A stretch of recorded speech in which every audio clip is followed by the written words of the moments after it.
MicroBeerReviews.com. We are doing yet again another session IPA from Goose Island out of Chicago, Illinois.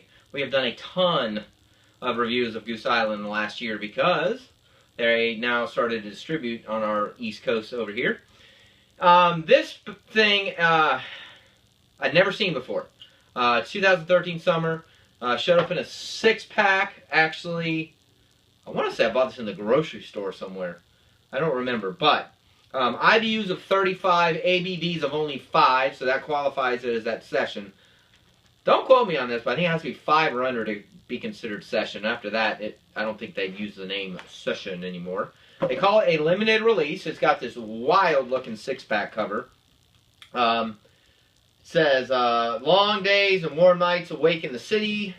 The list of neighborhood festivities is endless, hence Endless IPA.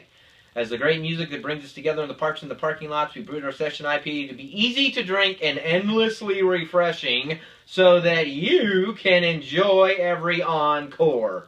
So they are marketing this for the outdoor music enthusiast, is what I would call this.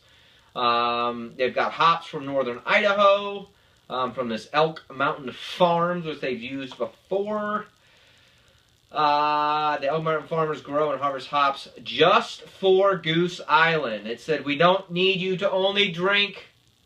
We don't need to be the only beer you drink. We just want to be the best beer that you drink. So, let's check this thing out. I have not had it yet. It does say limited release, or endless IPA on the cap, which is pretty cool. Like I already told you, 5% ABVs, so you can jam out to the music endlessly. I don't know what limited release means. It might be something that they just do for this year. Doesn't say. Little bit on the maltier side for some IPAs. Holy moly, what on earth is in here? It's got a interesting aroma to it. Hold on just 1 minute. So, it has something to the effect of oranges and, quote, other citrus fruit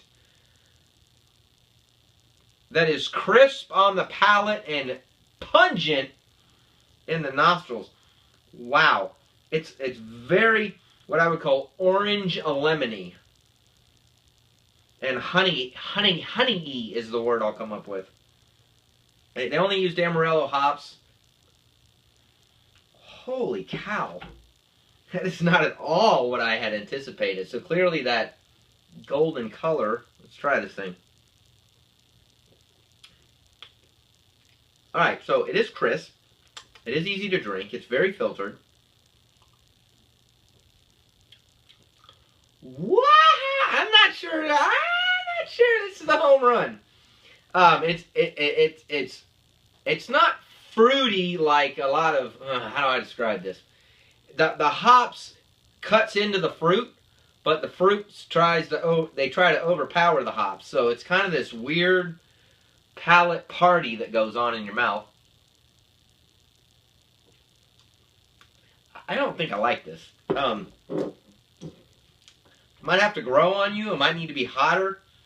I can see how if you were listening to like some funky like underground band in the middle of the park, you don't really care what you're drinking, but you don't want to drink macro brew, that you could sip on this for a while. You still had to drive home. You only want to have 1 or 2. I could see that maybe, but it's just got this weird kick to it that is clearly that fruity concoction of other fruits. I don't think I'm a fan. I don't do this often. I don't think I'll buy it again. I don't think I like that. Rating scale 1 to 5, I'd probably give it a 2. I can see how some people, it's not god awful. It's not a 1.